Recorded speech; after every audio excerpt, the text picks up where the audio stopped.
What fascinated me most about these pieces is her concept of negative space. Japanese language even has a name for that. It's called ma. So it's what happens inside the glass. And obviously glass is the ideal material to think about negative rather than positive space.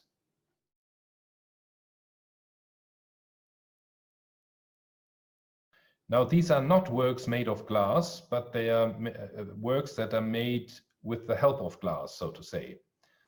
I use a conventional printing press to make them, and I use handmade paper. And instead of printing a metal plate, I print cracked glass, and I take glass planes, and then I'm shooting them with glass bullets, so that the glass breaks, and afterwards I print them. The silhouette can be seen as a silhouette of a visitor while looking at the artwork.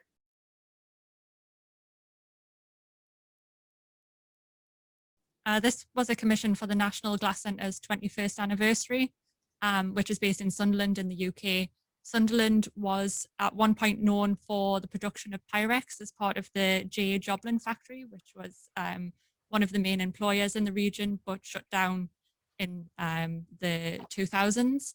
And I wanted to revive it for the 21st anniversary. At the same time, Sunderland Football Club was doing quite badly. So I wanted to tie two local underdogs together to create a pint glass fit for the adoring fan. Fabulous. This is actually almost alchemical to make out of this downside of things to make something glorious. And yeah, and that was well appreciated, I can imagine. It's very British to do that. And yes, I did actually, the favorite part of the project was that it didn't remain in the museum. It got given to the fans on match day, and they loved it, and they were handling it like a normal pint glass, which was terrifying, but also very lovely.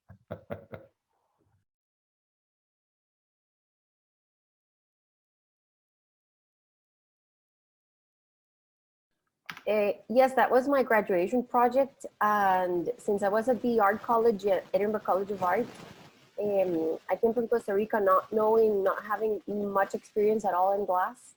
So when I arrived and I saw all the accidents or the misfits or the pieces that were blown off center, of course you're taught to make them perfect and balanced, but I saw those ones, the imperfect ones with lots of potential. So I told them, please, let's save them. If it fell to the floor or something, let's put them back into the annealer. And then I went into the code shop, and that's where I found that my love for code working, hand cutting, and how you can give a second chance to discarded waste and make it beautiful again through heritage cutting techniques.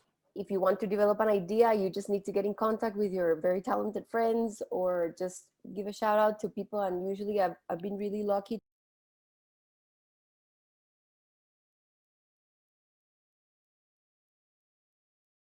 So yeah, the hands that I made in a self gallery during a residency in 2019, it was about 500 hands, around 500 hands, and I installed it one by one on the wall. And last year I had an online exhibition, group online exhibition in Somac space, and it combined with the recorded song of Afghan workers who they are working right now in Iran. And the story is invisible hands, or of a people that are existing.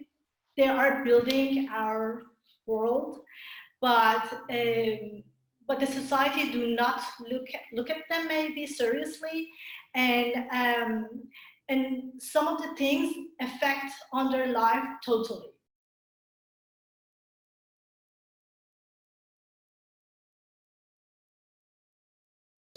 As Sasaki said already, she's doing kind of landscape as space installations, and what we see here is what she sent in for the jury an installation of an exhibition at the Stedelijk Museum in Amsterdam. And what is really amazing is how complex these works are, how they are in relation to each other, and how she takes the whole space with various groups of works, including works that are on the floor, works that are hanging on the wall, others, what you see here, hanging from the ceiling. So the whole space is really occupied by a landscape of sculptures of various materials and techniques. And glass really is of important role in her installations.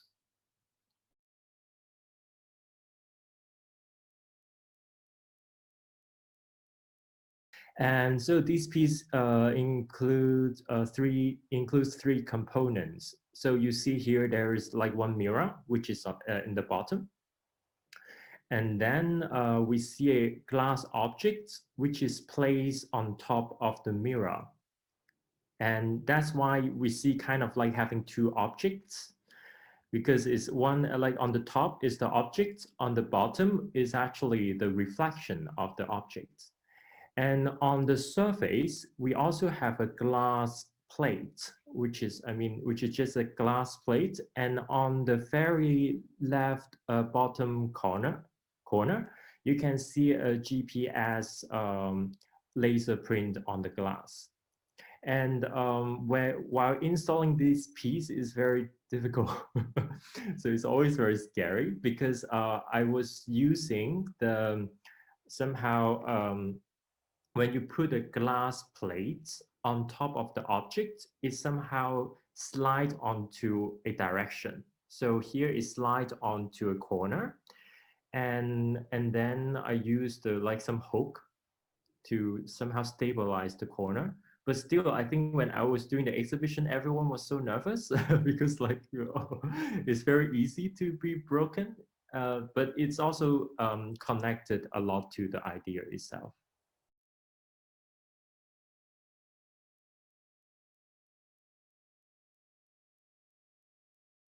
This work is called Brittle Boundaries, and it's an installation that I did back in 2019. And it's a series of glass rondelles that are resting on cone surfaces. So they're free floating forms. And the purpose of this installation was to bring in global seismic activity into a gallery space and activate a sculpture. And so the sculpture is about 27 feet long. It covers the whole floor of the gallery space, and stationed throughout these glass sculptures are Raspberry Pis, or microcomputers, that are reacting to earthquake seismic activity in real time. So in different places in this installation, solenoid valves or triggers would go off when a different magnitude earthquake would come through. And so I had them set at different thresholds, different magnitudes, and this installation would rattle and shake when different magnitude earthquakes came through. And so this piece, in reference to other pieces that I've made, is all about kind of tying ourselves to the Earth's seismic movements. And that's what this piece was about. Kind of connecting, yes, I am a glass artist, but glass really, or the material that I'm working in, is really driven by the concept, I think. And may I ask a question? Because I very much like the idea of making earthquakes visible.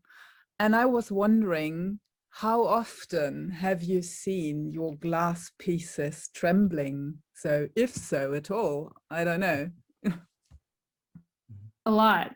So that installation, Brittle Boundaries, there was one mechanism that was set at a very low magnitude. And so those earthquakes are going off all the time. You know, mostly we don't feel them, even if we're right above them. But so that mechanism was going off many times an hour. And then, you know, some of the big ones are very few and far between. I think what was very special was the incredible variety of solutions in glass sculpture. We have not seen this before. It's growing and increasing more and more. And very often glass in combination with other materials too, or other techniques, as we have seen. I really admire the way you look at glass and, as Christoph Brockhaus said, and develop completely new aspects. Obviously, Anna-Lena's, your work is quite astounding in that respect, that suddenly glass becomes a seismographic instrument, and still with great optical properties. So it really, suddenly it's not only about how glass looks, but how it feels and the waves it transports, so to say.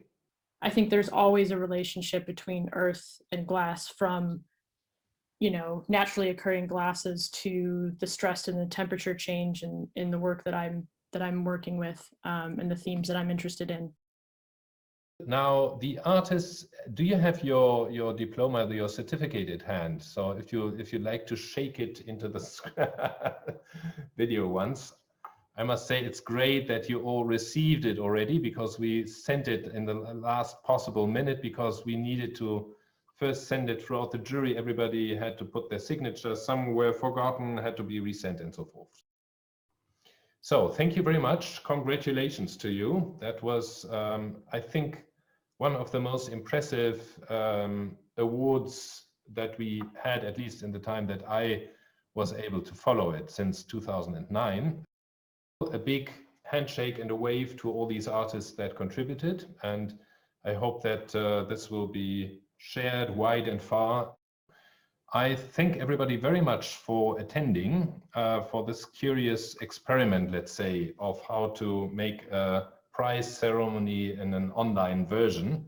Because one important aspect of this prize has had to be omitted completely, and that is the chance to make a little show of at least some of the works in Düsseldorf. So we hope to do that at a later time, than after the pandemic is gone, also after our renovation work at the museum is finished, which is currently being done. And yeah, so I hope you stay tuned for what happens with the Jutta Cuny-Franz Foundation, and share the word to other artists that they should attend and participate. And I'm always happy for spreading this out wide and far into areas that are not so easily reached by a glass prize. And as we have seen, Carmen Scheich is a good example. She's not a glass artist, obviously. She's a printmaker. She works with the graphic arts, and uses glass in a completely different way than as a tool, basically.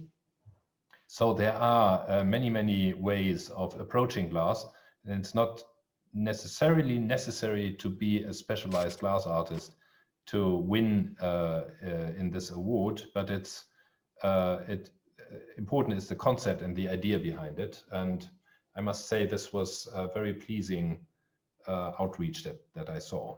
So thank you very much indeed to all of you. And I wish good luck in this still rather difficult situation.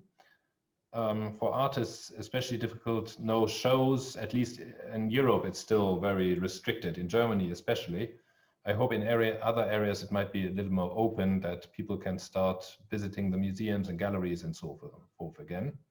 But sooner or later, this will be the case again. And so stay strong and keep it up, and all the best to you, and hope to see you here or there yet again. Thank you. Congratulations to all artists. Congratulations. Yes, Thank you. congratulations. Thank you so much for organizing.